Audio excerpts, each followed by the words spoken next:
Fancy running into you here. Won't you dine with me? Ms. Margarita asked me to sample her newest pizza, but my goodness, these portions.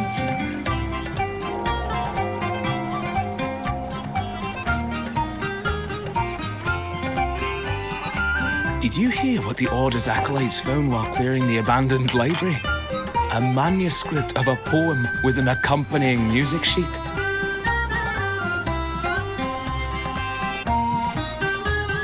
The public has already caught wind of its contents. Did you know it was signed as Golden Anthem?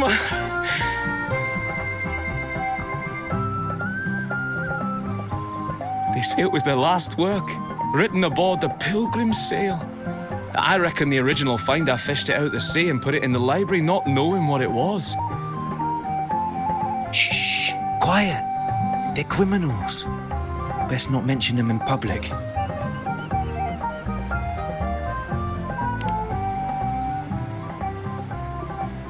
Shh. That name is not to be spoken of in Ragunna.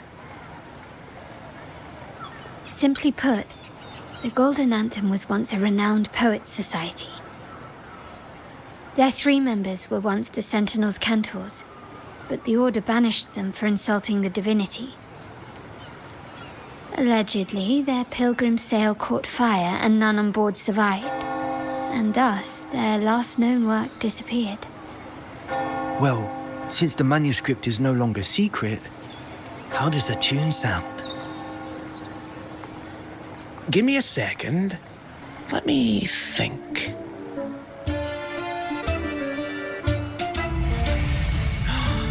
Hear that? It's exactly what they're playing now.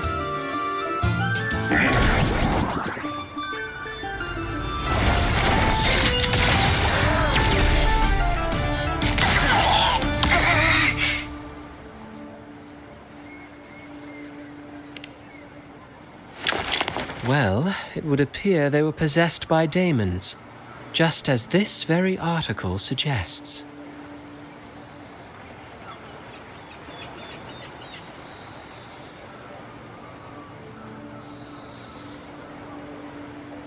Friends, it's been too long.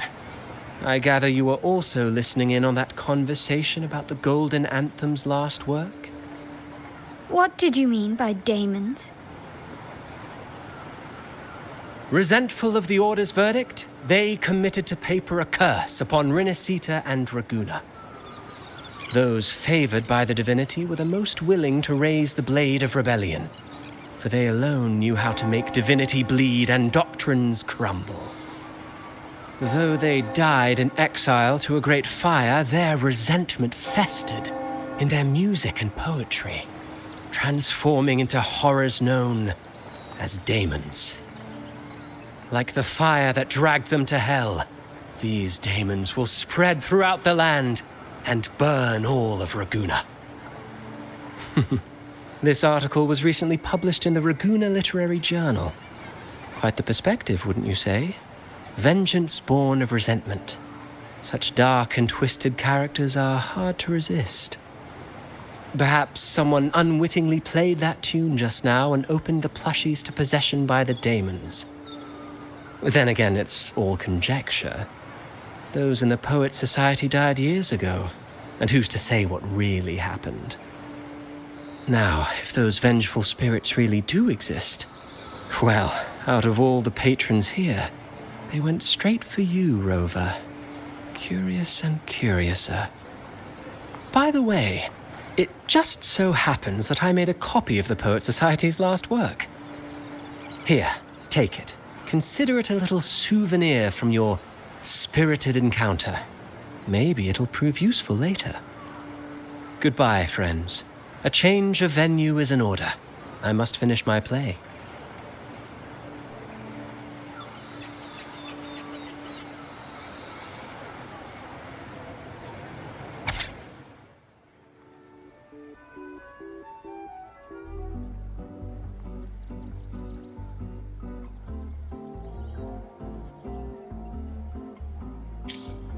Like the fire that dragged them to hell, These daemons will spread throughout the land and burn all of Ragunna. Unverifiable, yes, but not entirely dismissible. That said, a peculiar entity did indeed manifest, and it attacked you. So, let's start at the very beginning. I have a friend who's an expert in deciphering music.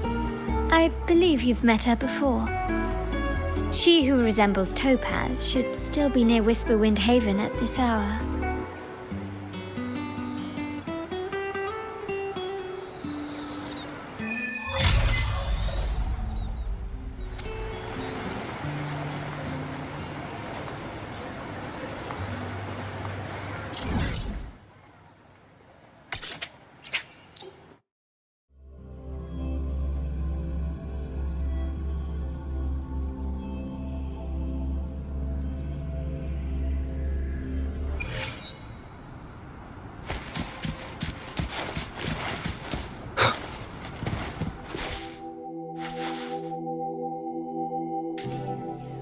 In her world, poetry and music hold equal sway. Shh. Listen carefully. On the tapestry of times, strum my strings for the endless dance of time. To fly is not to flee, but to journey towards the dreams. All the hopes will set us free from doubts and fears deep within. Let the sunrise gild our wings, let the twilight soothe our Follow the song to find the her. skyward forever wild and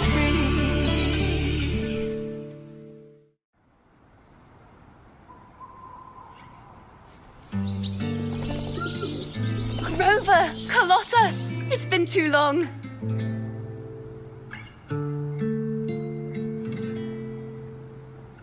You really must adore that song. I remember hearing you sing it when I was little.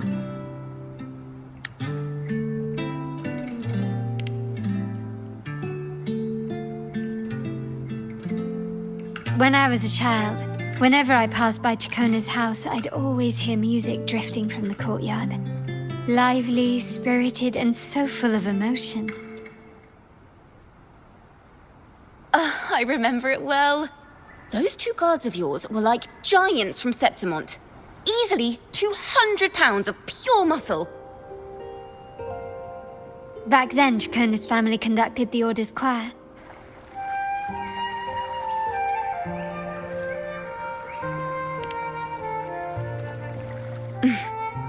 How should I put it? Well, as they say, families are always rising and falling.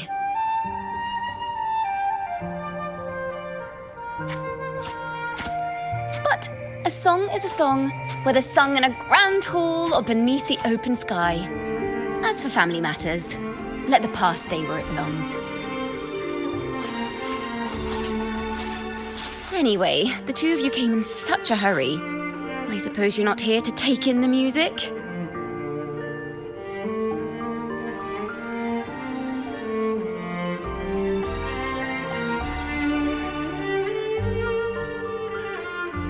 Whoa, so you eavesdropped on a man rambling on in C3 Sharp, and then, poof, out pops a monster.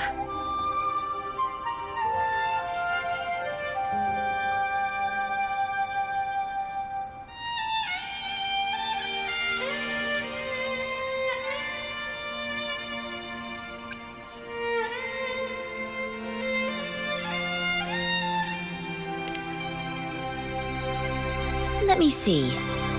It should sound something like this. About that, Sharp Rover.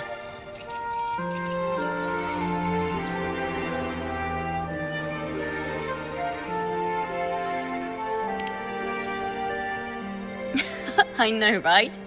We should suggest to Miss Margarita that she add new signage. Sing with civility. It starts with us. Can we discuss restaurant etiquette later? Of course. But I still need to know what kind of music could possibly have the power to conjure up those monsters of yours.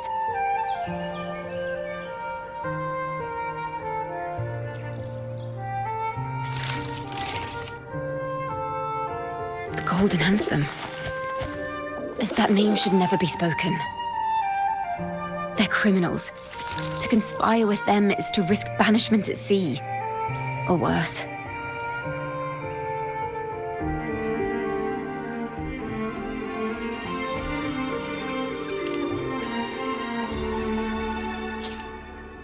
Don't worry. This won't be the first time we've crossed paths with the Order. Fine. From what you've told me, the composers of this poem cursed Rinascita, spelling the fall of Ragunna. When the poem is played, some type of horror appears. If I understand correctly, that's what attacked you and Carlotta. If you ask me, this story is a right load of codswallop. I don't believe a simple little poem could curse Rinascita. Then you... We need to get to the heart of this poem and music mystery. Let me join you. I can't resist a good adventure.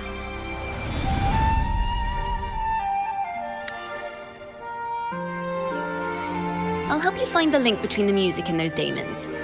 But in return, I want you to hand these pages to me for safekeeping.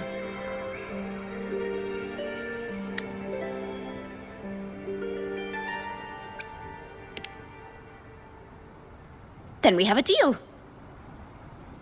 Since you believe this music summons them, how about we test it for ourselves? I've already memorized the sheet music.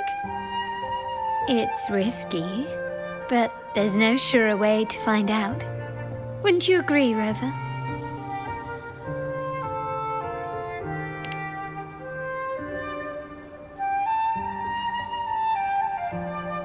The final work of poets banished to distant seas and condemned to death. What, I wonder, did the verses forged in flames truly sing of?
They are just like the ones that attacked us in the restaurant.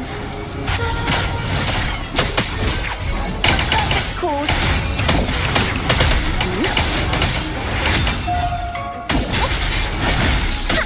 Tempest of slashes.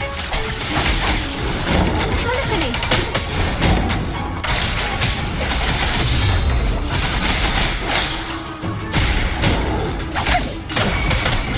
Perfect chord.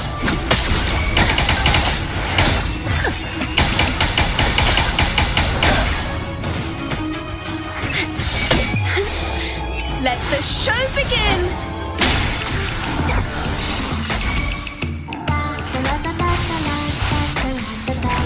Target confirmed. All is fair in war. Hopefully this helps. I am the Tempest! That's a perfect chord.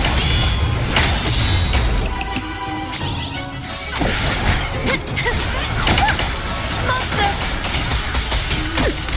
Wind rises! Target confirmed.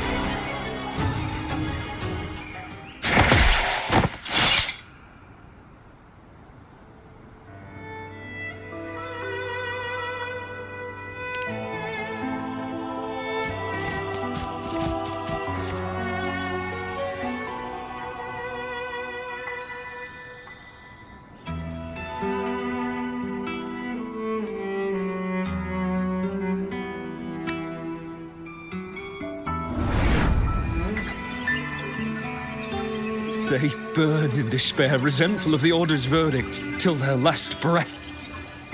Their last work is nothing but a curse upon us all.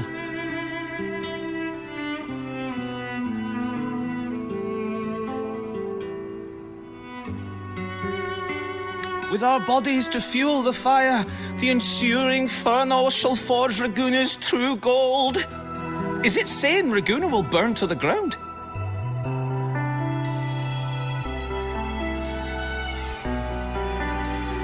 They wanted their resentment to echo through the streets. Just by reading this, I can almost see their terrifying faces in the fire. These voices. They're people of Ragunna, aren't they? I think I heard Mr. C3 Sharp in the mix. If the poet's resentful souls gave birth to daemons, then shouldn't they sound like the poets themselves? Those voices were just people who read or heard their work. Perhaps the voices themselves are what causes the daemons to manifest. In the legends, daemons are born of death and curses. But what we've seen isn't like that, no. They're more like horrors created from people's words and imagination. Of course, I'm just speculating. The voices were somewhat muddled. Perhaps I can refine the melody. This time, we need to listen harder. Let's find out what the true story really is.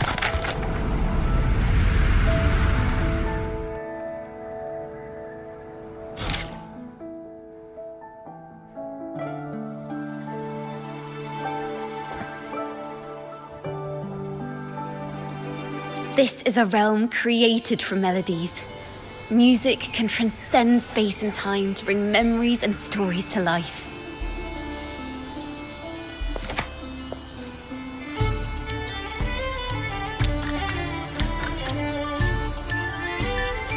No. Normally, you can't perceive the frequencies in a melody. But that manuscript lets you see the world as I do. That part with the daemons should be right here. They burn in despair, resentful of the Order's verdict, till their last breath. Their last work is nothing but a curse upon us all. It's the same as what we heard before. But now I see something. A balance scale with a crowd of people standing on one of the pans. What are they weighing? The two sides of the scale represent differing perspectives. Once a work is made public, its meaning no longer belongs to its creator alone, but is shaped by the interpretations of its readers. Perhaps it was a simple poem at first, nothing more. But then that article claimed it was a curse upon Ragunna. Given that members of the Golden Anthem were banished on the Pilgrim's sail and died in a fire, the notion quickly took hold. No one knew exactly what happened, so they filled in the gaps with their imaginations. With motive and a complete story. Perhaps that's all it took for a lie to become the truth. Each time someone plays their last work, it summons daemons. This is the Golden Anthem's revenge and curse upon Ragunna. But still, words and imagination alone cannot bring something into existence. Yes, someone must have used them to create the daemons. What if the mastermind pulling the strings from the shadows is the author of that article? Daemons are bound to their creator, so it might not be a coincidence you felt them target you at the restaurant. There could be a connection between you and this mastermind. Or perhaps they have their own reasons for wanting to see you silenced.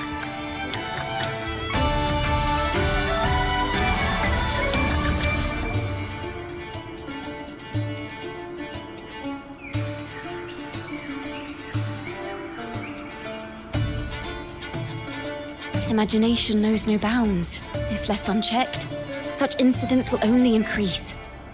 For resonators, dealing with them isn't much of a challenge. But for ordinary folk, it's enough to spark panic across the city. Finding the one pulling the strings should be our priority.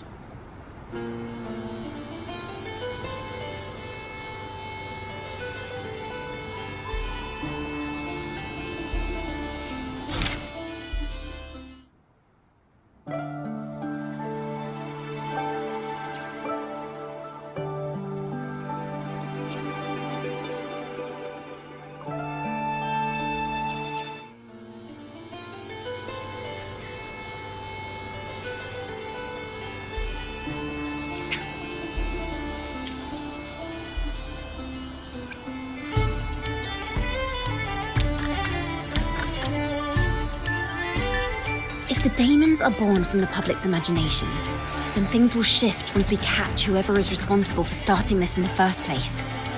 This mastermind has gone to great lengths to twist the facts, stirring fear and turning it into resentment. It may be an attempt to cover up certain stories about the Poet Society. He must be tied to them somehow. If we can learn more about the Golden Anthem, we might be one step closer to catching him.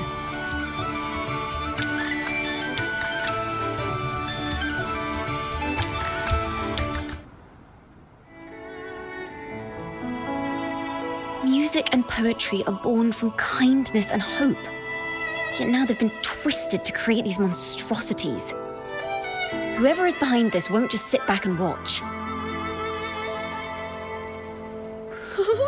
The thought of confronting them is already inspiring me to write a ballad.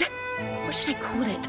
Which instruments would fit? Our enemy hides in the dark, while we remain in the light. If that's the case, we need to split up. With your tenacity and Ciaccona's expertise, we will uncover the truth. Someone has pointed a gun at Cat's Eye. Someone ought to pull back the curtain and expose them. The family has its ways. Tracing the article's source and finding this mastermind won't be a problem. If we find melodies connected to the Poet Society, I can bring the past into clearer focus. I've got it, Rover! I know a place where they've definitely left their mark. Let's go! Onward to new melodies!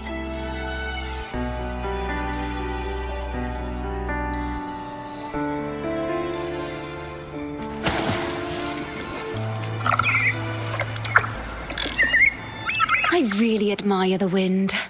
It's free to go anywhere without restraint. If only it could carry my poems into the hands of everyone across the world.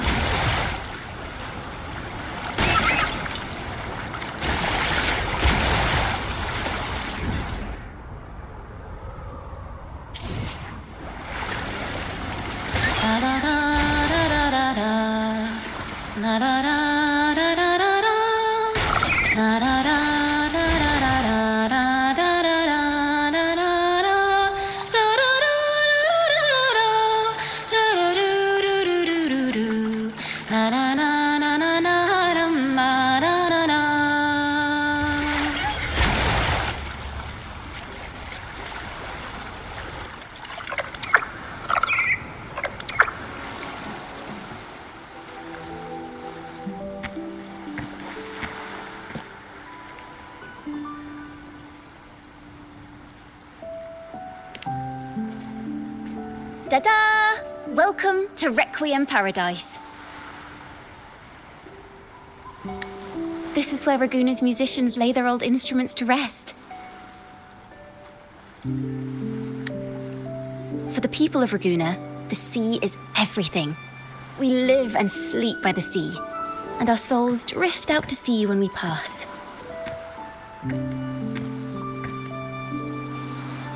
Since an instrument is an extension of the musician, it's only fitting that it's buried by the sea. May its dreams be long and sweet before returning to the waves. I'm certain this is where the poets of the Golden Anthem laid their instruments to rest before their banishment.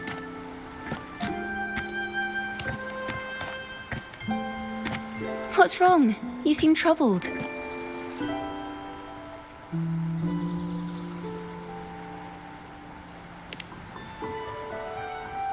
Is that what's been on your mind this whole time?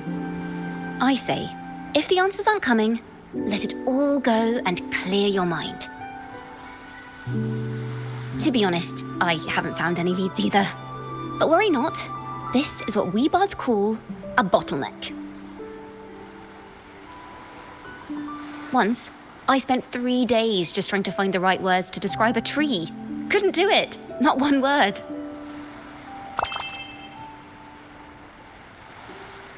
So, I stood under that tree and prayed for an apple to fall on my head.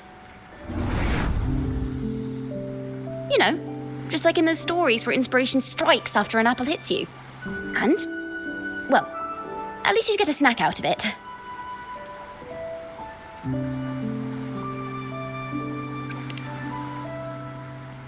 The apples never fell.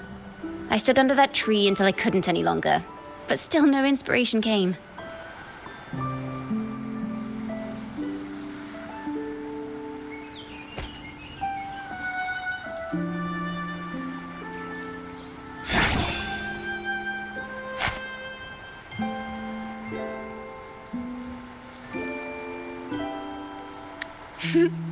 Try it.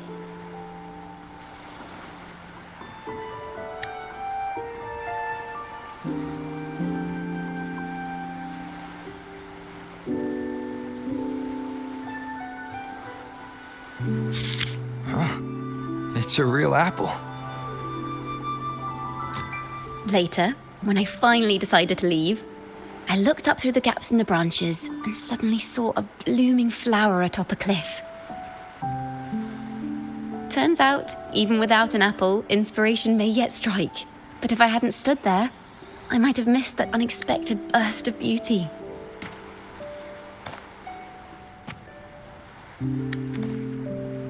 So, maybe this is enough. Let's put aside heavy thoughts and continue our walk with a clear mind.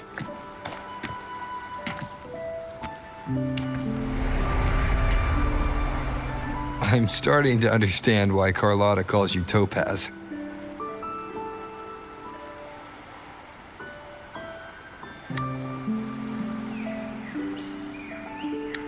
Is that so? But I'm nowhere near as dazzling as the sun. If anything, I'd rather be like Icarus in the story. Soaring freely in the sky, even if it means falling in the end.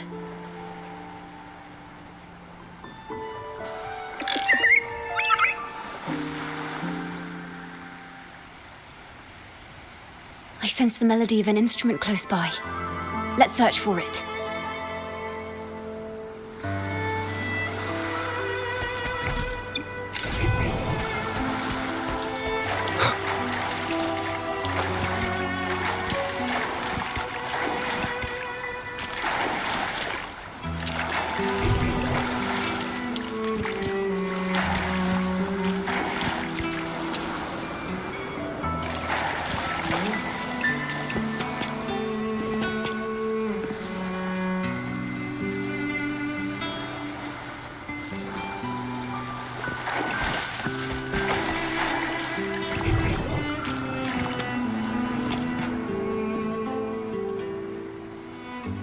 Is that a lute?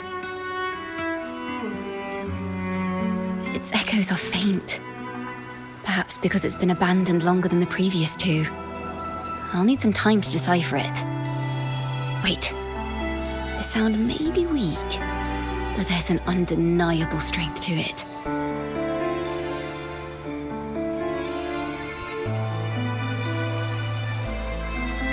Rover, behind you!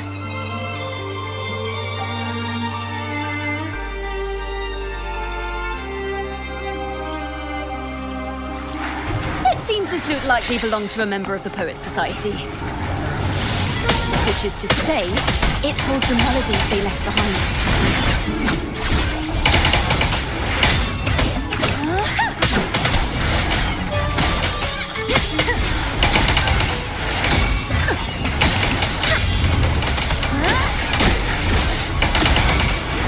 Wind calls, waves, don't worry, I got this. A perfect chord. Now presenting a poem of finale.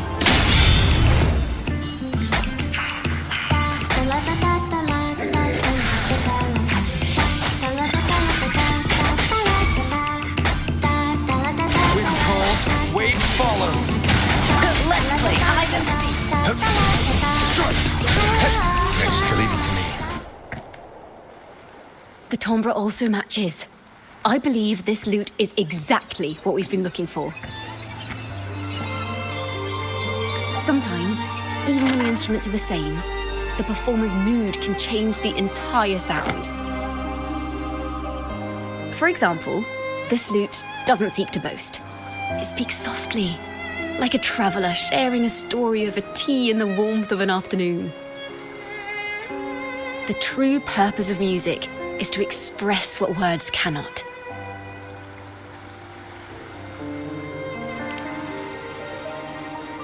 Rover, if there's something you want to say but can't put into words, if you sing it, maybe I'll understand. But I haven't even heard you sing yet. Me? Perhaps another time. Once all this is settled, I'll perform for you. Be sure to listen closely then. Now, it's in the lute sounds. I hope this melody holds a tale worth telling.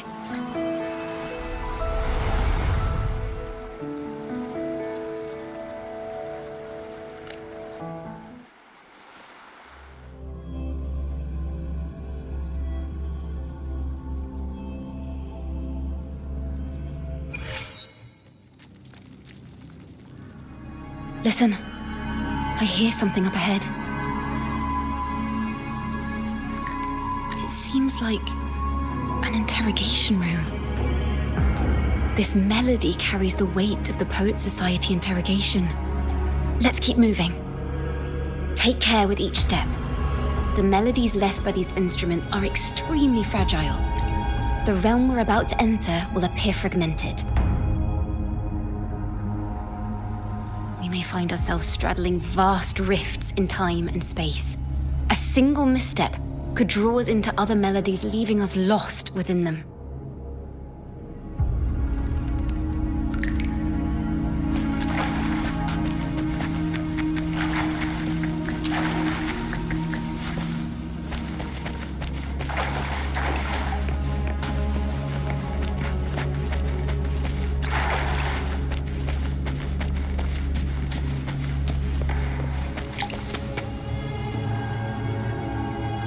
Farrell of the Golden Anthem. Know that Imperator is stern, yet merciful. The Codex teaches us that those whose sins are cleansed by the sea shall remain blessed by the sea. It is a grave offense to slander the Sentinel. This includes your claim that the Sentinel's true form is a steed of the skies. I was told you found this lie carved on a lithograph. In the face of the tempest, a giant celestial steed carved a path for the Ark. How absurd. If you admit you were mistaken at tomorrow's trial and reveal where you have hidden the evidence, I will move mountains to protect you and your companions. Remember, Imperator only responds to repentance, not silence. I'm sorry, Sir Acolyte. I'm doing my best to cooperate. Please don't mistake my silence for defiance. It's just, this room is freezing, and I've caught a chill. Makes it hard to talk. I'm afraid that by the time I see the Sentinel, I will have lost my voice entirely. Perhaps then, they will judge you for silencing a poor transgressor's confession. As long as you repent and help us destroy those blasphemous poems and songs, the Sentinel shall show mercy. You are a wise man. I trust you will make the right choice. I look forward to seeing you tomorrow. Good night, Mr. Farrell. I will always be here should you wish to receive the Sentinel's mercy. No need to worry, Sir Acolyte. In fact, I'm beginning to enjoy the cold. Neither official nor private records show them as having ever repented in the Cathedral of Mercury. This melody is fading fast. Let's check if there's anything nearby to amplify it. Farrell's gone mad. He ought to have hidden the truth in our secret study. Why would he slip this dangerous knowledge into his poems and hand them out to children? We ought to have buried the truth. Buried the truth. It just occurred to me. Is that our mastermind's true aim? Not only to bury the past, but also to silence those who know the truth, like you. To that end, he stirs panic to deepen Ragunna's prejudice against the Poet Society, using this opportunity to create monsters born from our words. Words and music are weapons without form.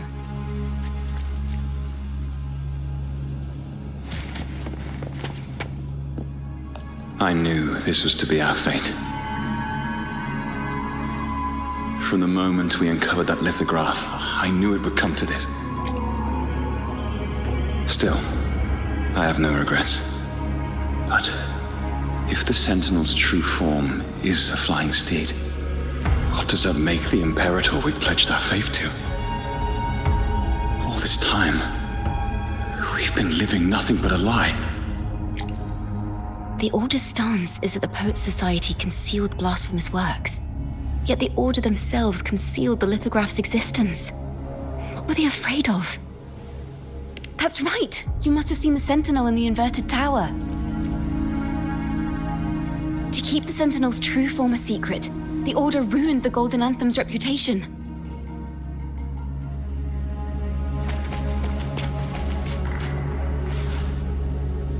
I understand what Farrell was trying to do. We're not adventurers or mighty resonators. We don't even have the time or ability to determine whether that lithograph is real or fake.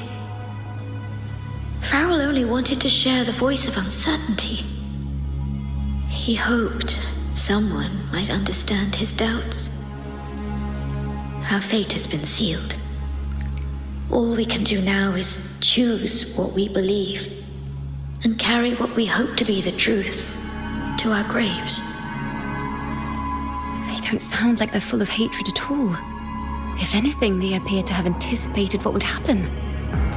During the interrogation, they kept their composure and did not offer fierce resistance. In fact, they even showed sympathy for the interrogator. Everything seems to revolve around the Order. Could they be the ultimate mastermind behind this? We don't know that for certain. But at least we now know the Poet Society would never place a curse on Ragunna. The melody is fading faster now and becoming unstable. We should leave. We can continue our discussion later.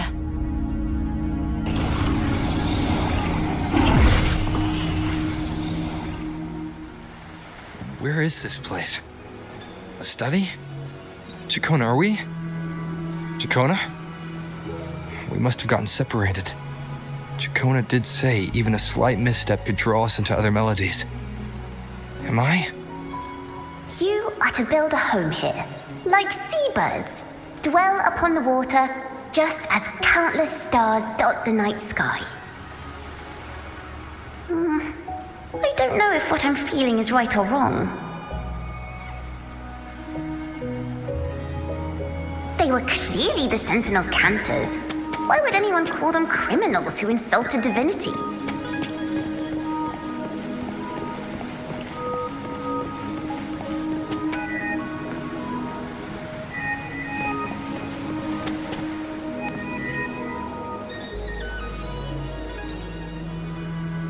This is a poem I've never seen before. It's so different from what they used to write. Do not place flowers on my tomb, for I do not rest beneath the stone. I am the sea wind at Ragunna's walls. I am a dawn that breaks through thorns.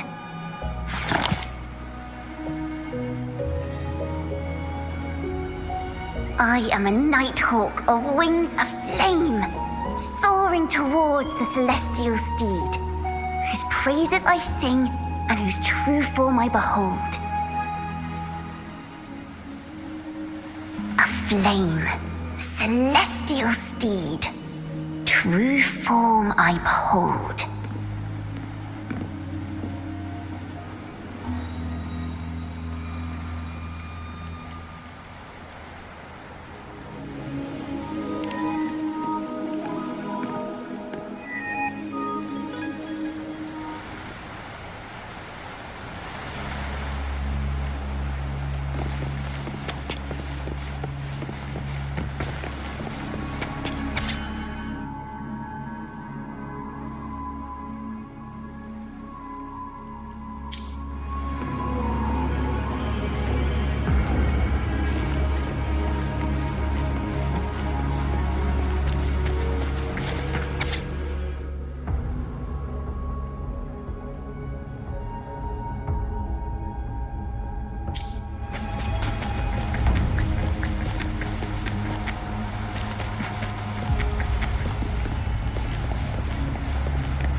night sky will be illuminated by wings of flame, and I shall be reborn in immortal poetry.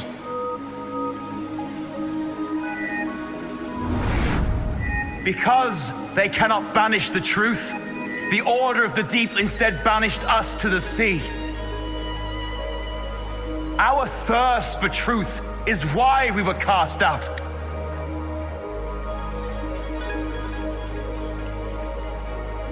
No matter what, remember this. The truth will always exist. And the truth is gold that is unafraid of the fiercest of flames.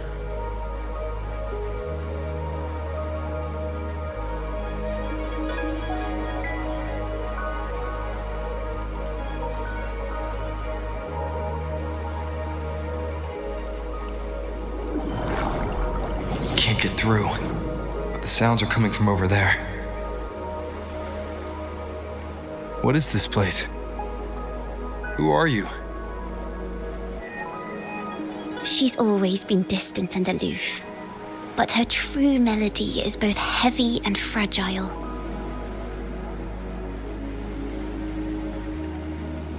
Ciaccona Toccata. As long as you still draw breath, lift your eyes and look. With this poem, your life is eternal.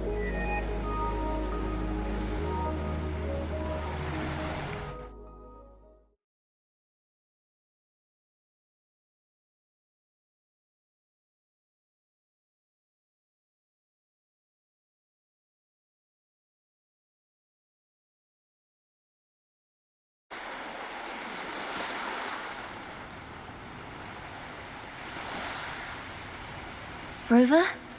Rover, are you all right? Finally, I got you out of there. You must have been drawn into a different melody on our way out.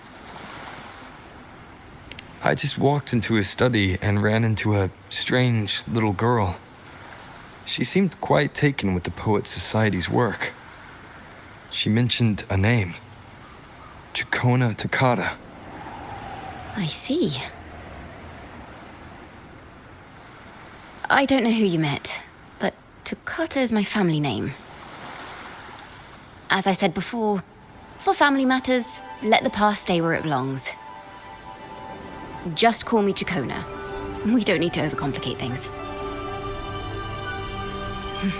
Well, we have made some progress. The melody we were in gave me a hint on what to do next. Yes, seeing as they banished the Golden Anthem, we might find more clues in the Cathedral of Mercury.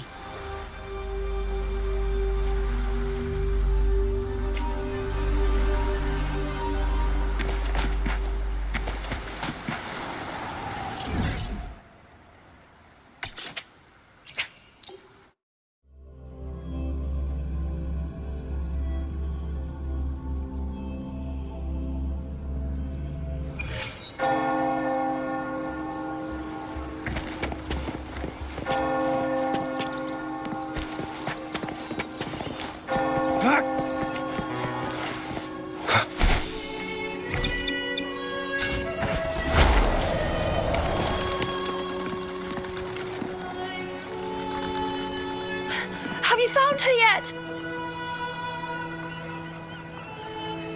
No. She's not here either. Oh, greetings, brother and sister. Might I ask, have you seen someone dressed like us who likes to walk with her head down? No. Razor doesn't like walking with her head down. She must have gotten into some trouble.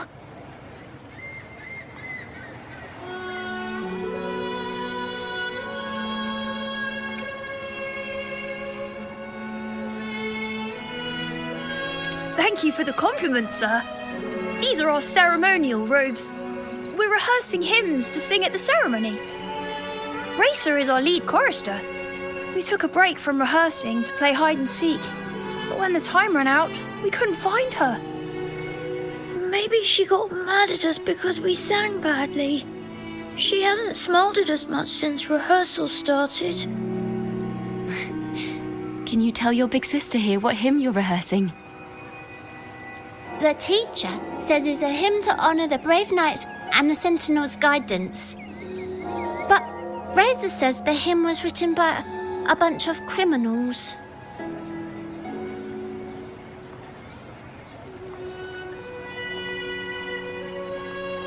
Well, which way did Racer go? We can help you look for her. Really? She went that way.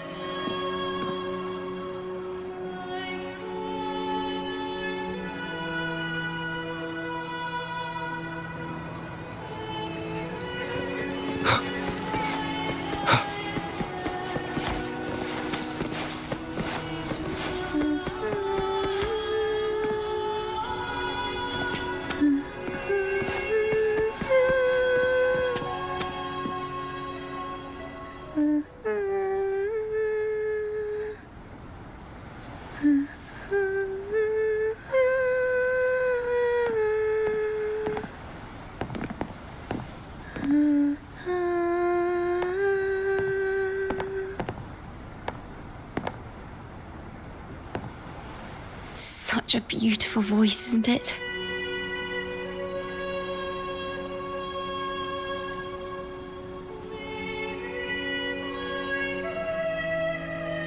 You're the laureate!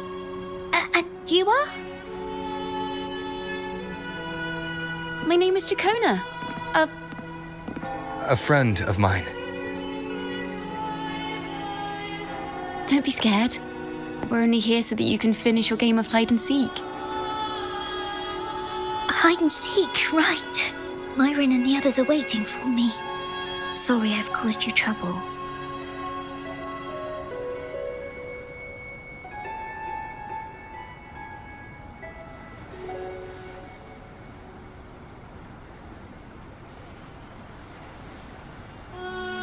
How about a little chat first?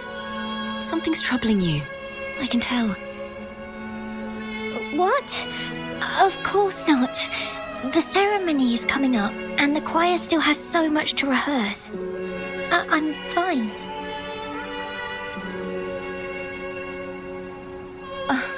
Young ones today have so much talent. If I had the chance, I'd love to learn how to sing hymns. You know, our laureate here definitely knows how to sing hymns.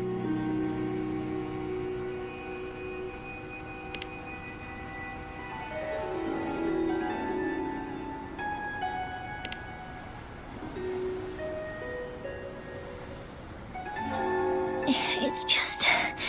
Before the performance, the choir has to listen to the same music, recite the same lyrics, and do the same rehearsals every day. What's more, the hymn we're practicing, it was composed by bad people. Teacher calls them heretic poets. Myron and the others never complain.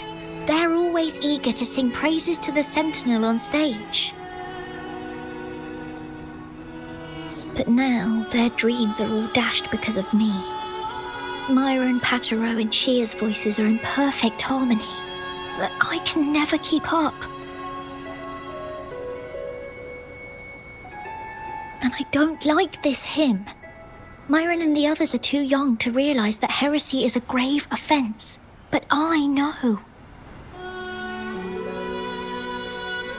I just don't understand why the Order wants us to sing songs written by criminals.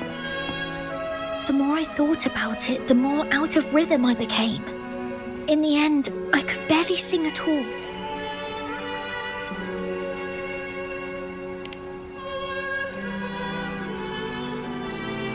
That song just now. I've already forgotten how it's supposed to sound.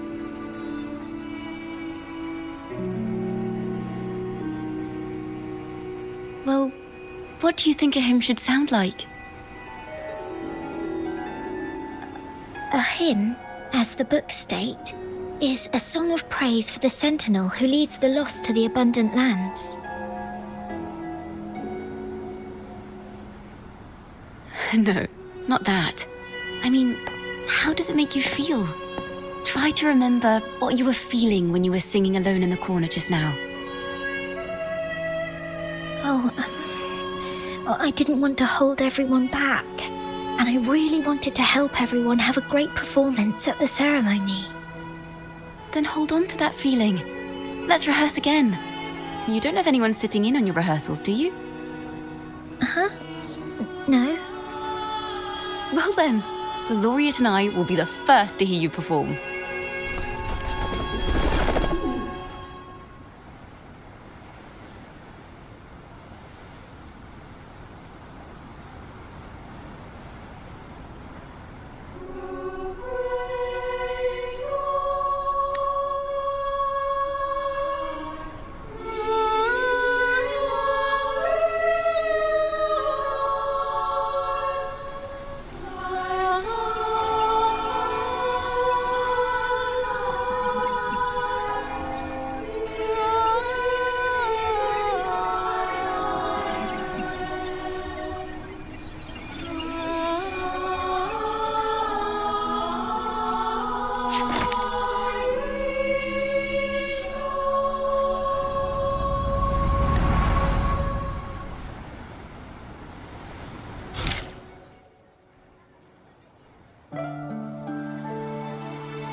This is a cathedral.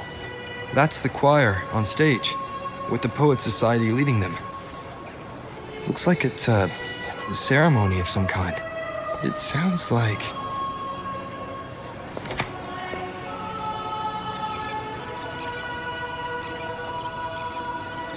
On the surface, yes. The Order certainly upheld Ragunna's prosperity and stability. The poets, praised for their songs to honor the Sentinel, earned the Order's favor. Despite their banishment, their work still serve the Order's cause today. But this, my friend, doesn't strike the right chord we need to follow. Simply knowing the Order once stood with the poets doesn't reveal the true reason behind their banishment.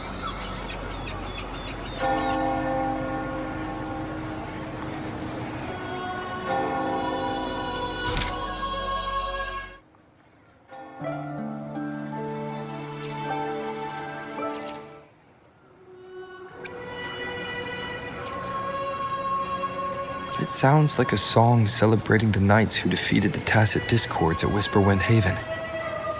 Wait, someone's approaching the stage. Degenerates! Arrogant hypocrites, every last one of you! You have no idea what happened! Not at all! Has the Order reduced our sacrifices to mere tales to be told over tea? The Sentinel's blessing! Where were you when we fought the Tacit Discords at Whisperwind Haven? Where were any of you? Where was the Sentinel? We didn't fight for the Sentinel or for the damned Order. We fought for ourselves. You're nothing but hypocrites. This is madness! Who is this madman? Someone remove him from here immediately. Do not be deceived.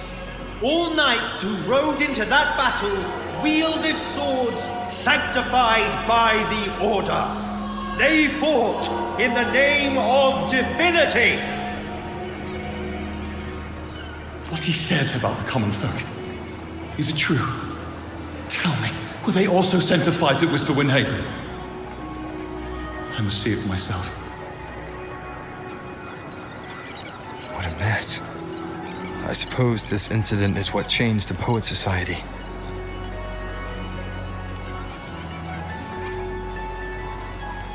Strange. Why is this passageway so long? This is the same study I stumbled into in the Realm of Melodies. Afternoon tea! Yes, please. Your tea and biscuits, miss. I'll reapply the medicine once you've finished. Next time, no more climbing walls. Understood? It wasn't just for fun. I was trying to... There, I understand. You've always been a curious child. You saw something terribly interesting, and snuck out to take a closer look. Wait. Is it raspberry? My favourite. Huh? Ow! Look at this. This book says the flower doesn't live long. But that's silly. I know it can survive the coldest of winters. Maybe one day I'll become a great bard, a proper one, who never makes mistakes like this. Miss, this study is a secret. You must never tell a soul. I understand. But I've always wondered, why do people say they're guilty? There are so many interesting poems and songs here. Why won't Father let me see them? Oh, you'll understand when you're older, miss.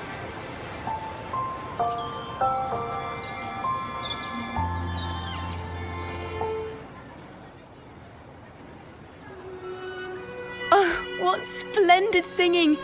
Even the laureate was enraptured. Racer did wonderfully. Thanks to you, I figured it out. Sincerity is what truly matters when we pray and sing praises to the Sentinel. Yes, a hymn isn't just a few lines of history. It is shaped by your feelings and experiences. The hymn may differ in each person's eyes, but its resonance and meaning are universal.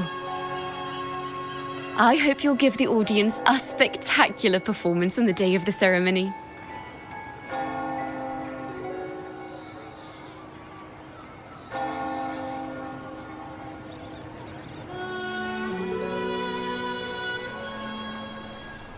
So, what did you see in Razor's melody? The Poets Society was criticized for glorifying the knights over the common folk during one of their hymn performances. Their assumptions were challenged, so they traveled to the knights' encampment at Whisperwind Haven to verify the truth for themselves. This incident may have been the turning point for the Poets Society. Did you find any other clues? Next time we venture into the Realm of Melodies, perhaps we should tie our hands together to stop you from getting lost. If the Order's choir is pointing us to Whisperwind Haven, then that's where we'll find more clues. Let's go.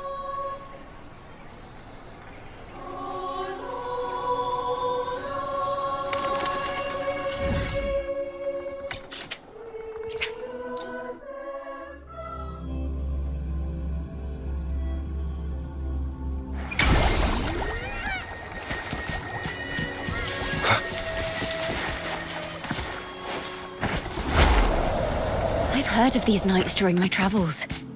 This should be where their old encampment stood. But there don't seem to be any instruments, poems, or music here that carry the memory of a melody. Let's try searching the area first.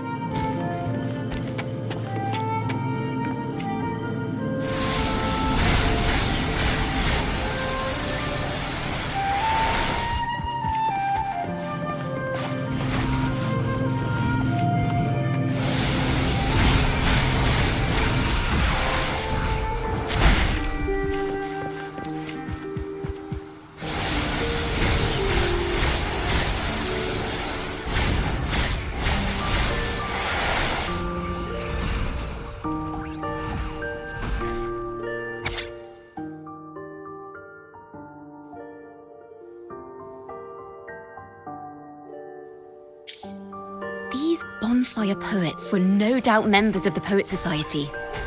The note says they had wandered the area looking for inspiration. To find their melody, we should try to follow the route they once took. Perhaps inspiration will strike us along the way.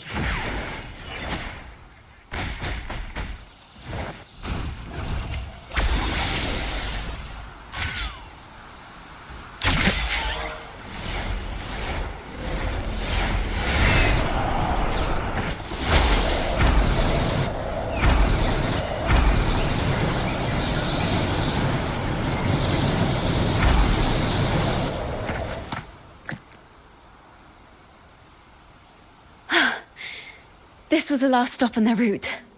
Oh, the view just now as we soared in the sky was just breathtaking. What is it? Has anything come to mind? Yes. How did I miss that? The wind is the finest recorder of melodies. It rises from the primal, churning endlessly, echoing in our ears without end. I believe the melodies left by the Poets' Society were witnessed by the wind, and it will carry them to us. Playing a tune, of course. I want to capture the mood they must have felt when they were here. I'm curious as to what they left behind.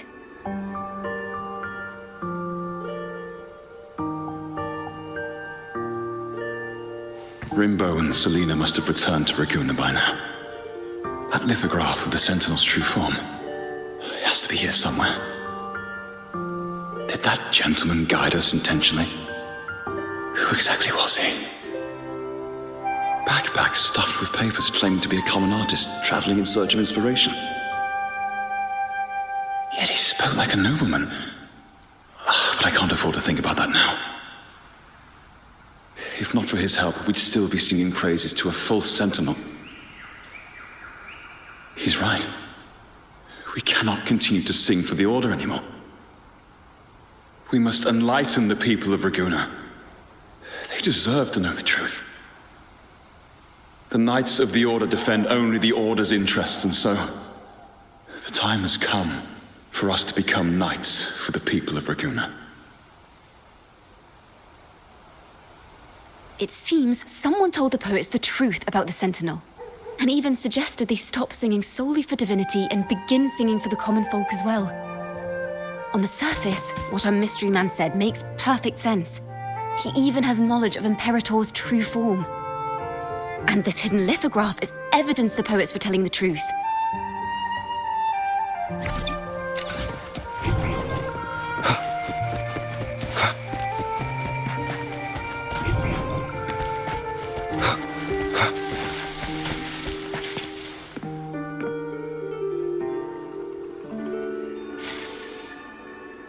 Is this form of the Sentinel the same as the one you saw at Avenolium?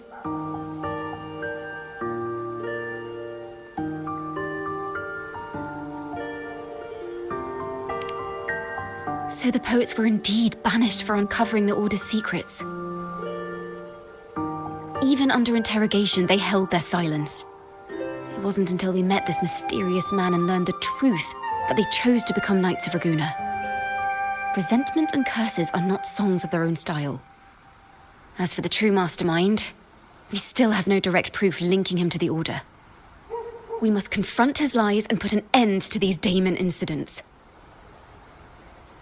But once the truth of the Golden Anthem at Imperator is revealed, it will no longer be just a matter of daemons, but is now the right time? The will of the people is strong. This mastermind is so sure that the lies about the Sentinel will go undiscovered, and that no one will easily believe the truth. The truth exists to be uncovered. All we need is to plant the seeds of doubt in the people's hearts, and let them take root and grow. Yes. Let's get going then. We'll go back to Margarita's. It's where our story began, and it's where it must end.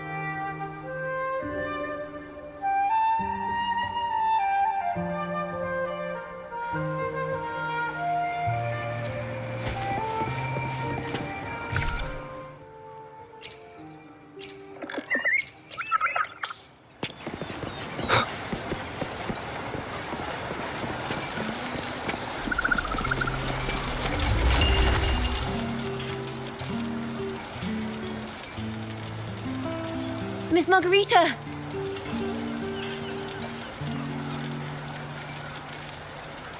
Well, hello. If it isn't Rover and Ciaccona. Oh, Miss Ciaccona is a regular around here, you know. I've even asked her to perform a few times. Helps bring in the crowds. Actually, I've come to ask a favor of you today, Miss Margarita. I'm sure you've heard the rumors circulating lately about the Poets' Society's legacy. There's something important we'd like to share. Could you help us gather everyone? Not a problem at all. Did you make any big discoveries? I'm so curious about what actually happened. It's driving me nuts.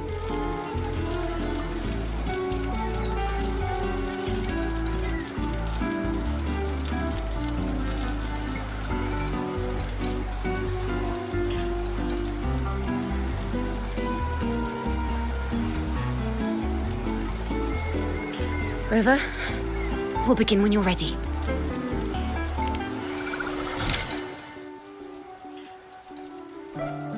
The poets did board the Pilgrim's sail, becoming the stars of their own final act. We all know how that tale ended. A great fire consumed the ship, dragging it to icy depths, and the poets of the Golden Anthem with it.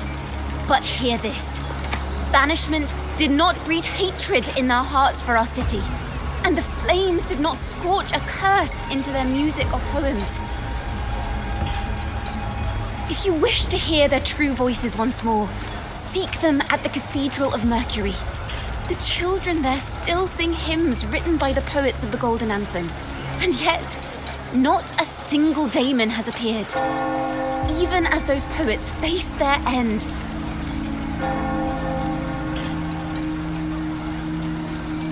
As the fire filled the ship's cabins, they penned their last poems with death drawing near. Perhaps they were greeted by the Sentinel in their final moments. Or perhaps they fell silently toward death. If the poets truly meant to curse Ragunna, why would they write such obscure poems? Why not simply leave their works behind in Ragunna? No. Their last words were hastily written as the flames closed in.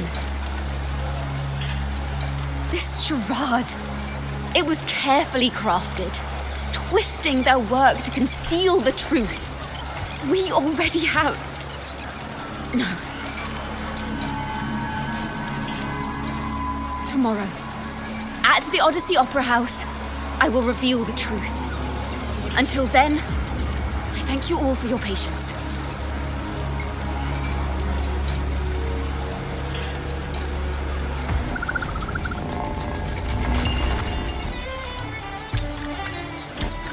This can't... This is very confusing. Previously. Sorry.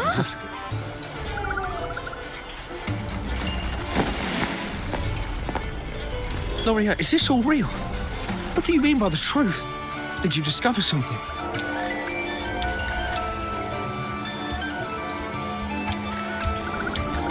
The poets of the Golden Anthem, they were...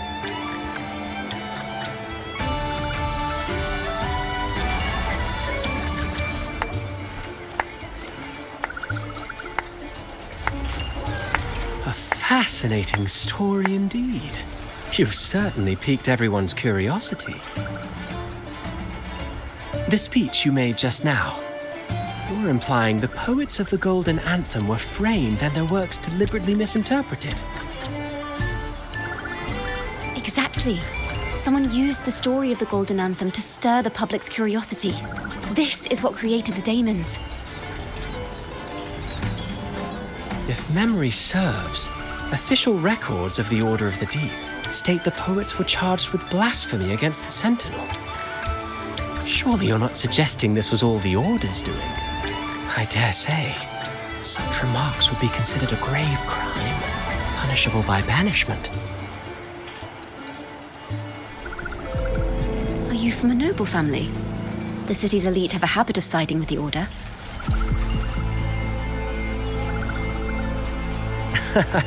I'm afraid you misunderstand. I admit, I do get that question quite often. I am but a traveling playwright. Your presentation brings me back to a play I wrote in my youth. A group of birds locked inside a cage. Convinced they will never fly, they do nothing but stand on a perch. Then, one day, the cage door opened. The young birds flapped their fragile wings attempting to fly, but plummeted to the ground, one by one. Many consider their fate a tragic one. What say you? I see it differently. Even if they met their end falling into the abyss, they still had a chance to glimpse the sky and spread their wings. And what of those who chose to remain in the cage, having witnessed their predecessors fall to their demise? Will they dare to reach for the skies after realizing the cost of choosing to fly? Does the truth exist to protect? or to harm? That is the question.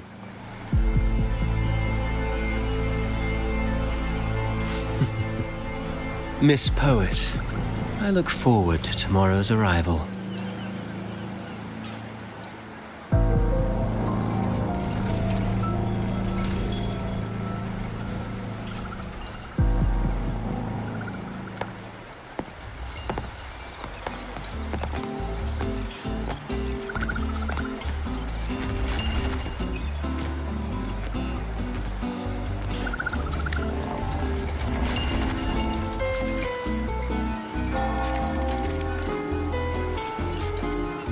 A splendid retaliation.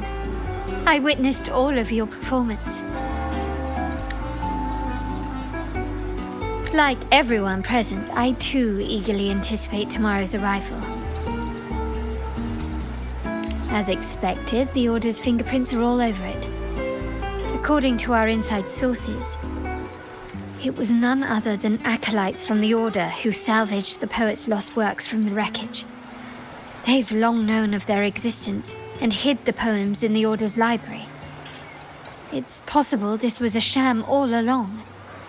Choosing to make it public now likely means they're using those poems to obscure the real truth.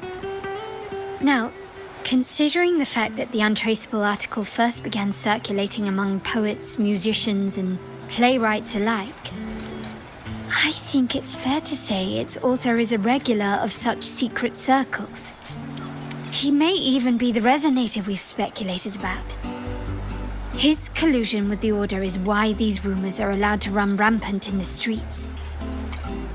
I'll have someone follow this secret circle's trail and see what we can find. We should also share these findings with Ciaccona. As a poet, her insights would be much appreciated.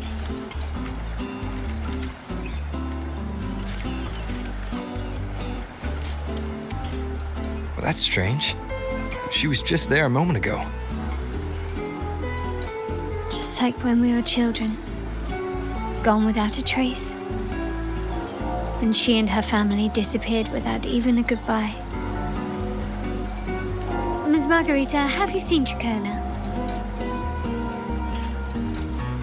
Miss Ciaccona? She was squirreling off towards the harbour earlier.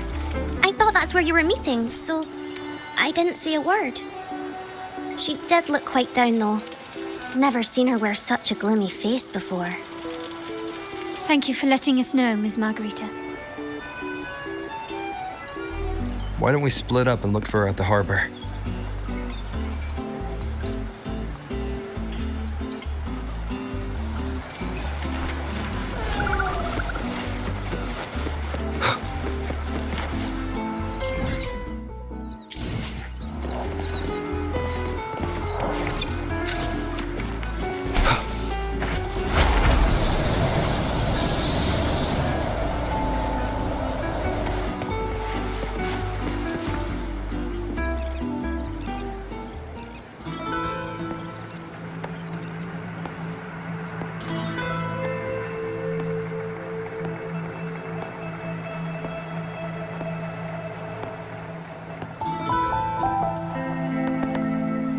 The young birds left their cage, flapping frail wings as they fell to the ground. I never thought his words would reach into the depths I sealed away so long ago. Coming here implies you worry about tomorrow's outcome.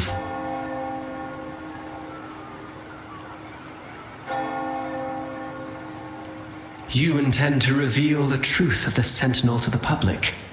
But that revelation, it comes with a price.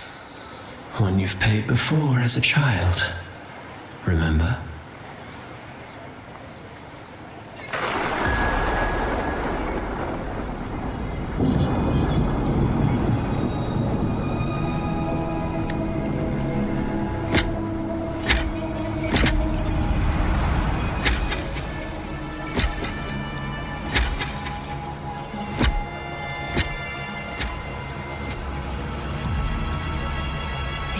Is the past.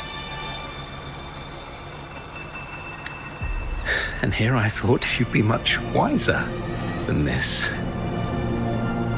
You know the dangers of pilgrimage, yet you all still cling to the same reckless path. Tell me, what drives such stubbornness? The truth has its thorns, and the golden anthem has already paid its price. Do you wish to relive their fate?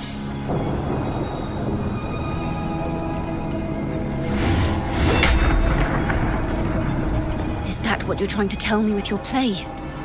But you know nothing of how the golden anthem responded. Allow me to share the answer, Sir Acolyte. Do you remember the very first voice from the heavens?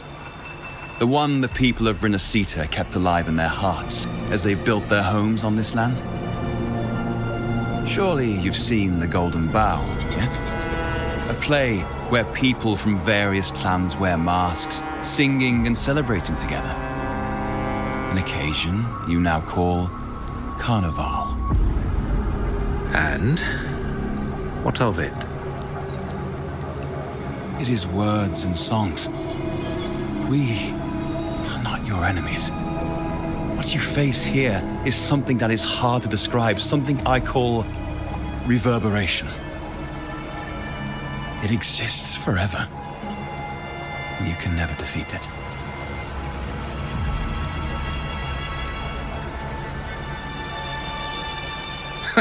You pitiful fool. Off to the seas with that reverberation you believe in so dearly.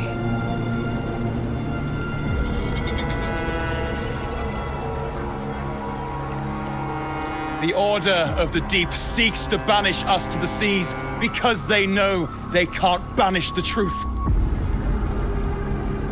Hear that? The bell they tolled. I will be the one to carry its sound forward.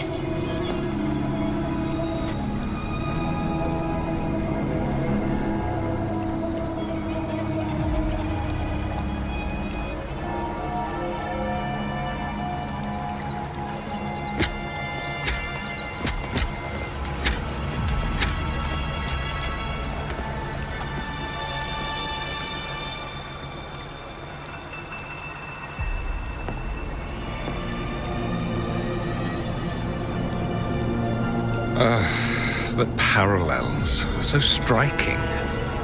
Just like the day the Poets Society boarded their sail. You, Ciaccona Toccata, blaspheming against the Sentinel. So this is the resonance they babbled on about. After all these years, another group of fools is ready to march down the same path. Why are there always those who believe the Sentinel is some damn horse? The poets were at least clever enough to hold their tongues, but you have the nerve to parade your blasphemy through the streets. Almost makes those poets look noble by comparison. Is that so, Sir Acolyte? I do hope you dream of this Sentinel of yours every night, then.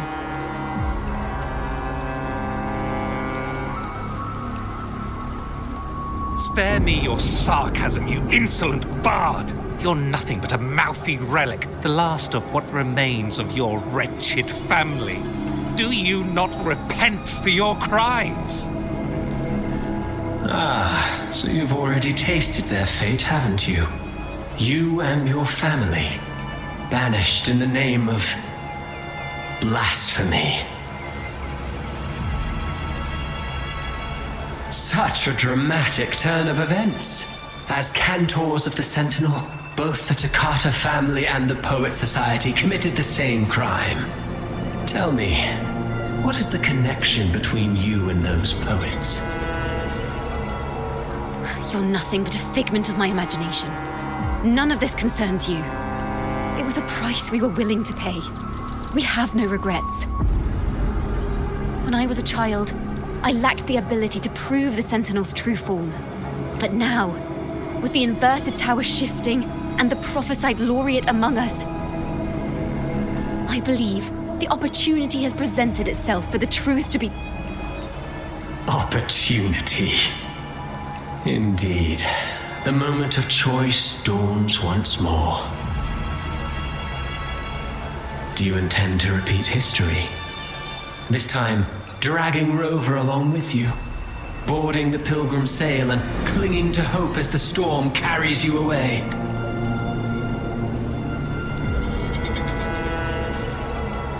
Isn't this what you're afraid of? You've unraveled the hand behind it all, but the Order will never allow such truths to see the light. Rover, Miss Carlotta, and all those you've gathered along the way will be forced to bear the consequences of your quest for the truth. And perhaps even that blessed maiden whose whereabouts remain a mystery to this day. Even so, will you two still insist on stepping onto that stage tomorrow? Have you really made your choice? I look forward to the arrival of tomorrow, Miss Poet.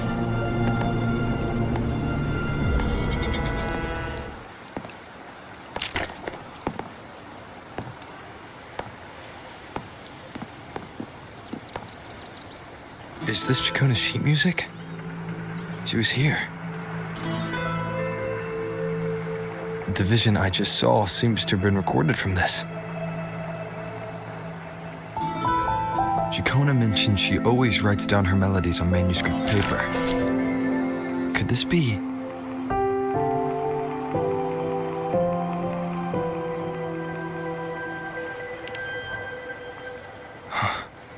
The Golden Anthem?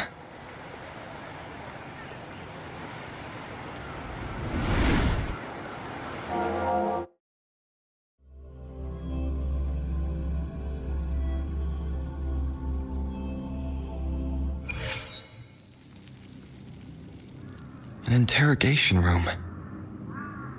Being here reminds me of the many unanswered questions still hidden within these melodies. The girl in the Poet Society's study must have been Ciaccona when she was little. What happened last time was no accident. As the performer, her own melodies got entangled in the mix. But why was she there? And why are the Toccata family and the Poet Society accused of the same crime?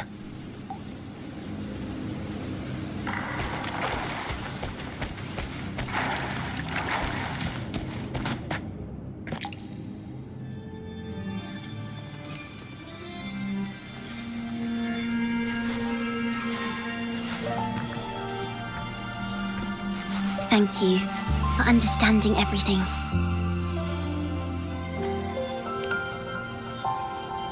Is there anyone else here besides you?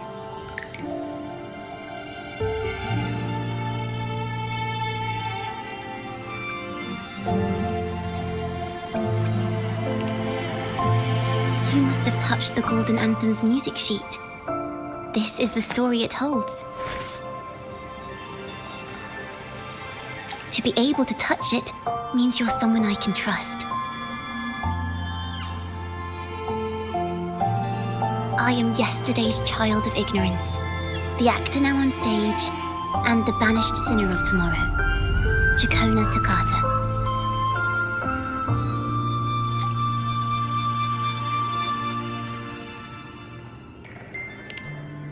Let me tell you, the story of the Golden Anthem doesn't just belong to the Poet Society. It also belongs to me, Ciaccona Toccata.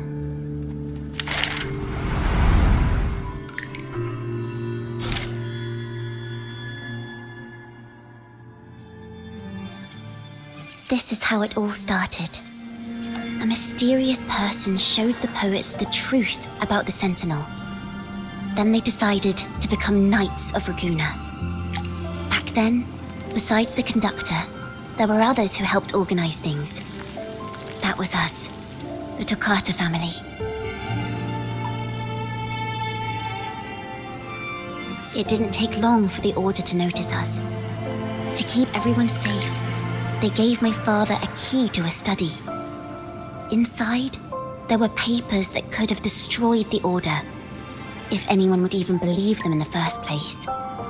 It was blasphemy, but my father didn't hesitate. He took the key right away.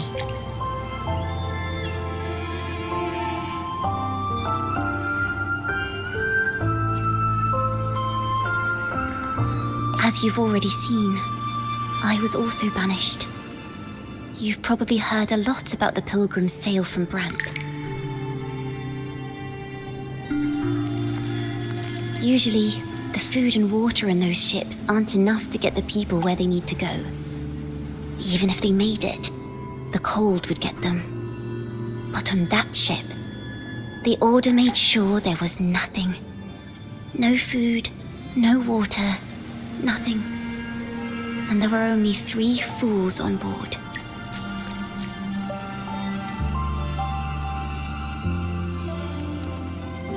As for the fire, the poets started it themselves.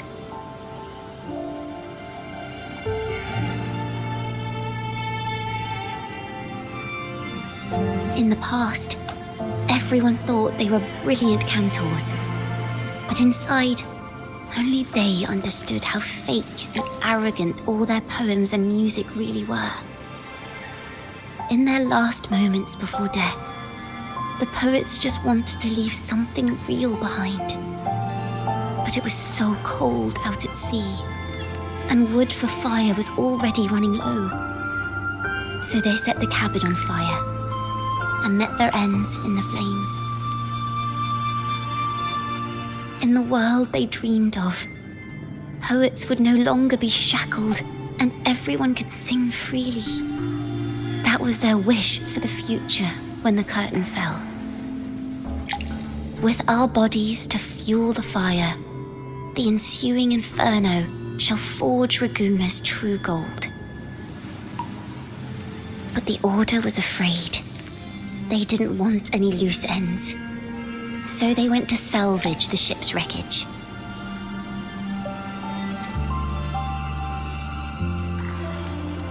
The Golden Anthem gave my father the key.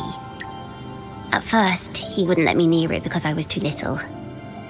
It wasn't until my mother, my uncle, and the rest of my family were one by one escorted onto pilgrim sails. Then, it was his turn. I still remember the day he handed me the key. The smile on his face. Don't see it as a burden, my child. Remember, true courage isn't hiding it away in your heart. Raise it like a torch, just like the sun, so it can light the way for others. Only this kind of courage can rid your father of the cowardice he showed toward you and your mother. Never forget, you are a Ciaccona. Father wanted to tell everyone, so the Order put him on a pilgrim sail with the same charges. And that was the last time I saw him. Later, after I became a wandering bard and poet, I started to feel what was in the melodies of the poets and my ancestors. A sincerity like none other. I wrote songs, weaving the stories my father and the poets discovered into musical scores. But what awaited me was the Order's banishment. The Poets Society and our family could never prove whether the Sentinel's form is really that of a celestial steed. All we could do was hold on to our suspicions and the possible truth, waiting for someone to prove it. Now, that someone has come. He has reached the inverted tower. Now, I have that choice again. Do I reveal the truth? Always worrying about my next meal, wandering from place to place, being chased by acolytes. I'm used to it.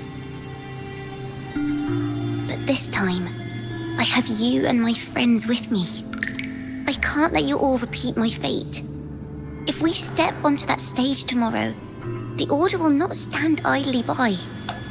He might even come after you and Carlotta. Like I said, the truth exists to be uncovered. I've made my choice.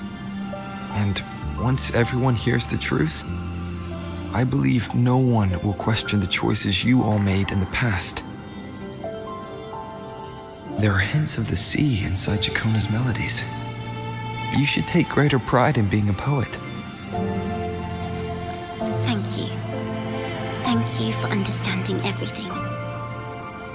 Let's open the doors. I hope this time, the story ends differently.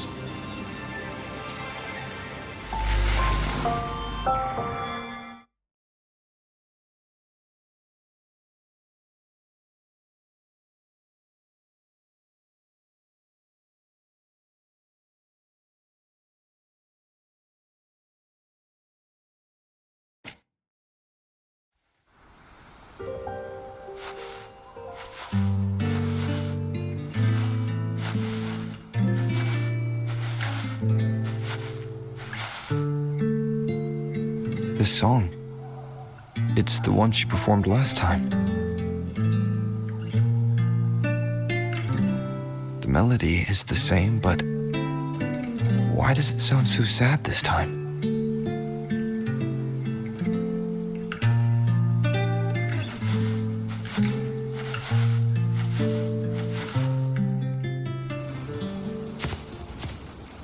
So, Miss Poet, have you made your decision?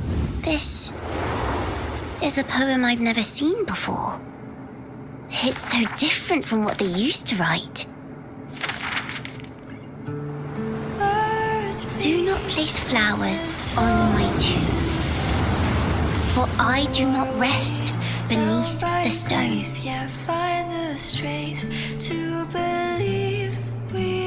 I am the sea wind at Ragunna's walls. I am a dawn that breaks through thorns. I am a nighthawk of wings of flame, soaring towards the celestial steed, whose praises I sing and whose true form I behold. I know what you're thinking. You're worried I might end up on the same path you did. Go on. All the hopes will set us free from doubts and fears deep within. Let the sunrise gild our wings. Let the twilight soothe our skin. Follow your heart. I'll be with you till the end.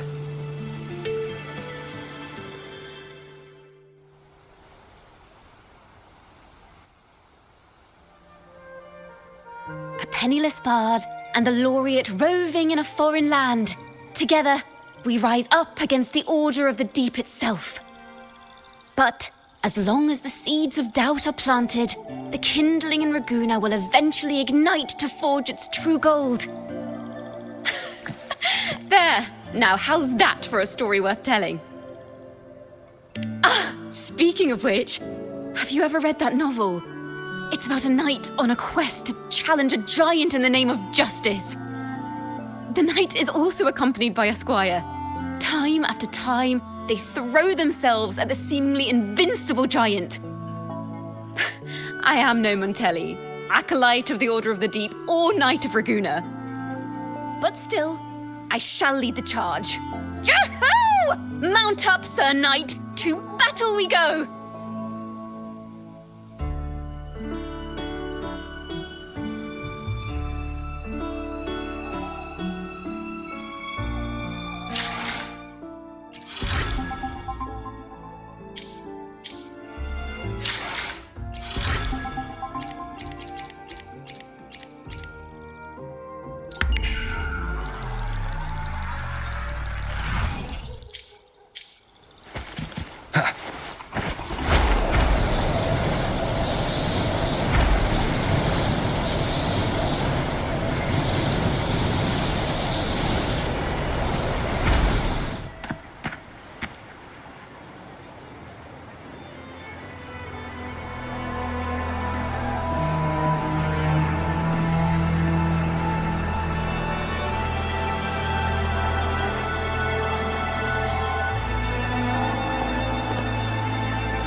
the forgotten songs rise once more, a tale of the past I shall tell.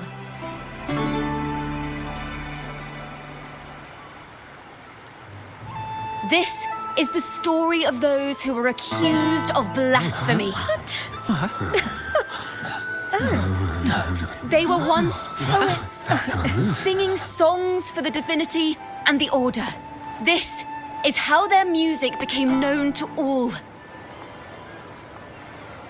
Until one day, they stumbled upon a truth that could not be proven. The Sentinel, whom we've always revered, is not what they seem. The true divinity granting us blessings is a majestic celestial steed that gallops across the high seas and soars through the skies. And the teachings in our scriptures? Lies. Lies told to us by the Order. Ask yourselves this. Why would Imperator, who once sent Renacita voices from the heavens, allow their people to suffer aboard those pilgrim sails? How could poets who once sang the praises of the Sentinel come to curse and resent Renacita, a land they loved so much? People of Renacita, have you ever wondered why the Order forbids us from seeing their earliest scriptures? Why did none of the fools that boarded the Pilgrim's sail ever thank the Sentinel?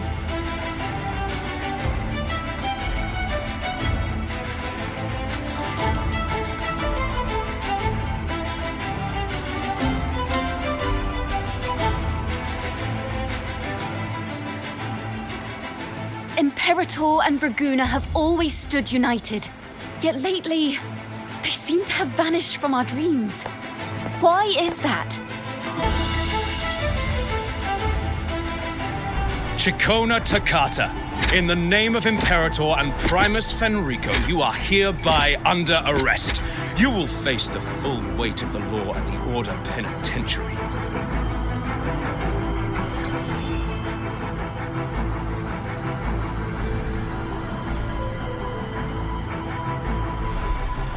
Is that so? And what are the charges this time, if I may ask? Blasphemy! Oh! The same old tricks again! Is this how the Order intends to keep the truth hidden?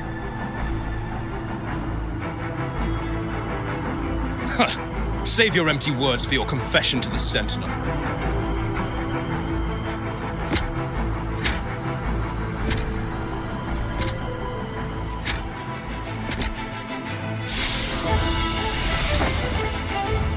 Damnation! She's not working alone!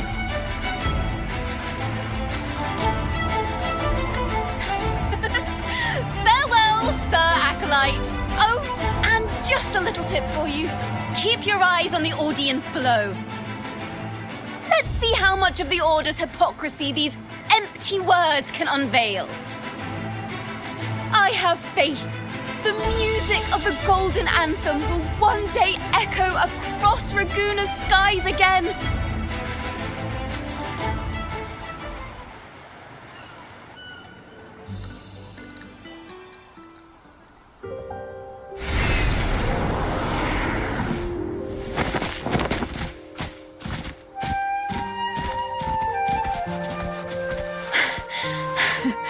Phew.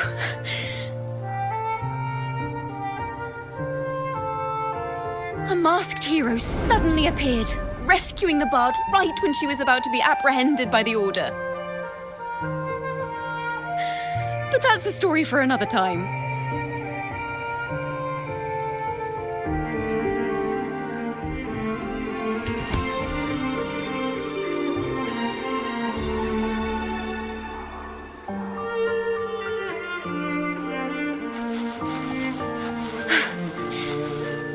You know what this means for you, right? Even with a mask on, people will still recognize the laureate.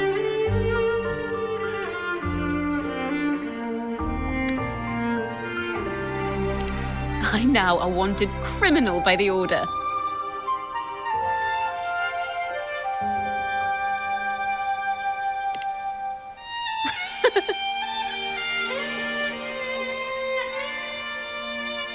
Now this is what a real poet, no, wait, a real knight is supposed to be.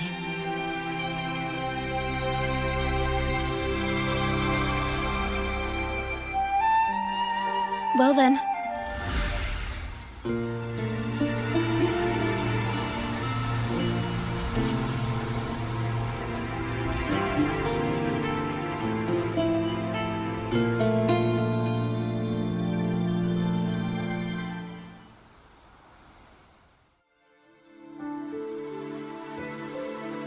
This room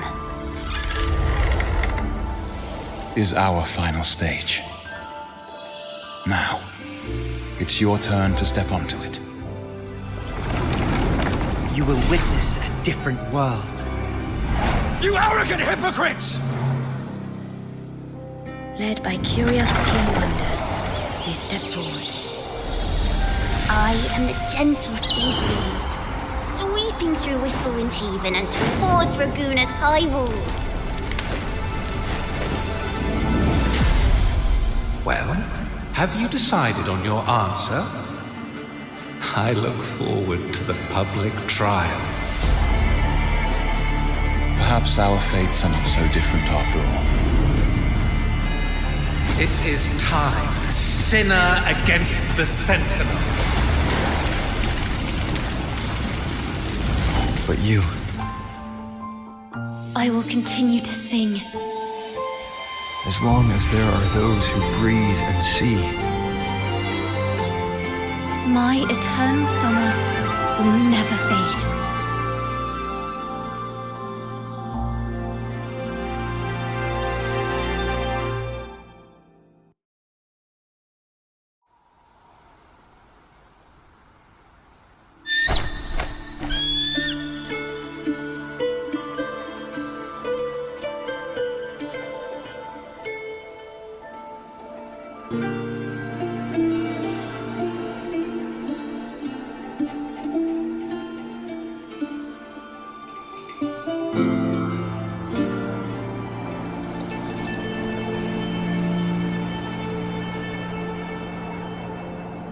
Do you feel it? The breeze from Whisperwind Haven. You can even catch the faint scent of wet grass. Next thing you know, maybe an apple will fall on our heads. Or maybe a big grey wolf will leap out and chase a squirrel down a rabbit hole.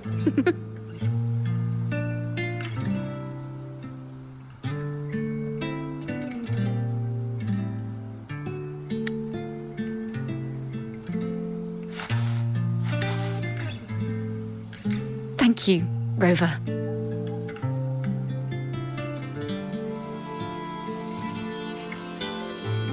I don't have the Blessed Maiden's miracles, nor the powers of a hero.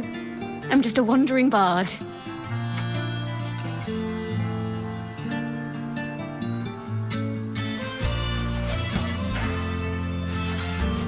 The only thing I can offer is to immortalize this moment.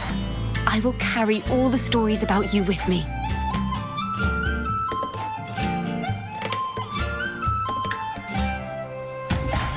By the way, I met a man at Margarita's who claims to be a playwright. You should watch out for him.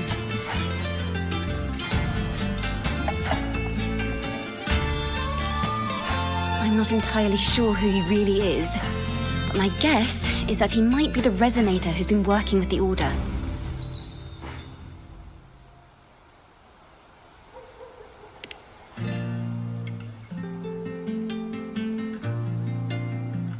Here, you can have this music sheet. I'm heading off on a new mission.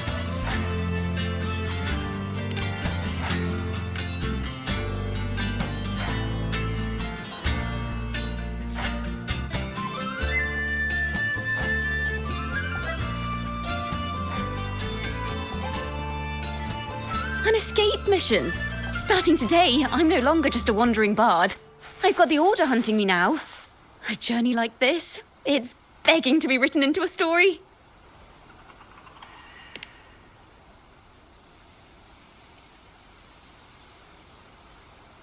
Don't you worry. I still remember our promise.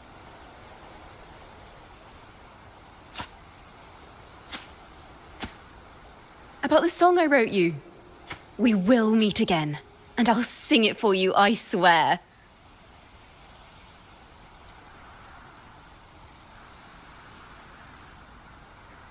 After all, we're partners in crime now.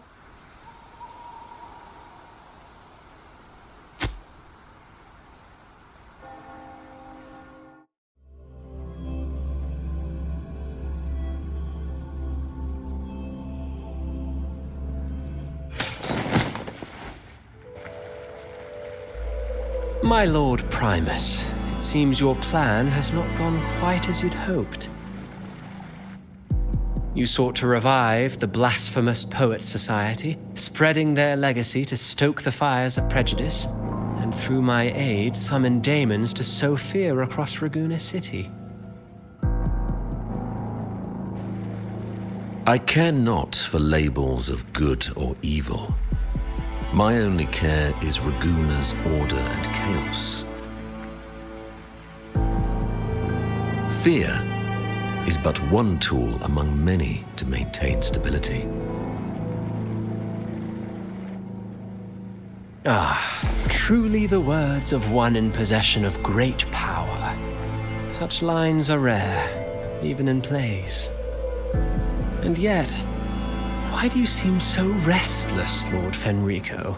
This is hardly the character I expected from you.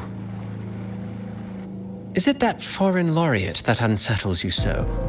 Or perhaps that insignificant Toccata girl? Or is it something else you seek? Out of respect for our partnership, some things are better left unsaid. Of course. As you will, Lord Fenrico.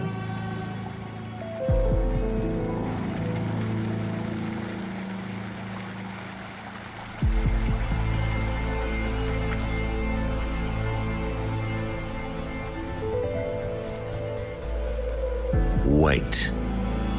You were the one who led the Poets Society to that lithograph, weren't you?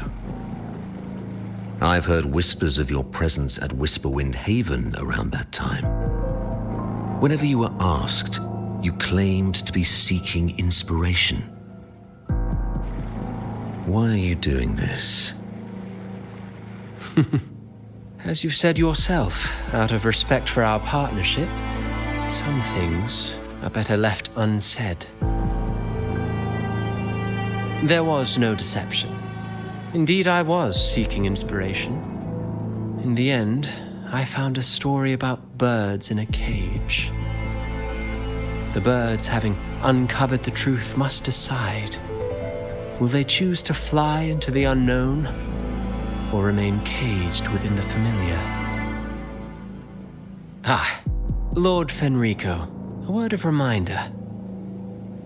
Just as the young Toccata mentioned, how long has it been since you last dreamed of your true divinity? Armed with a wooden spear and a broken helmet, the knight charged at the windmill.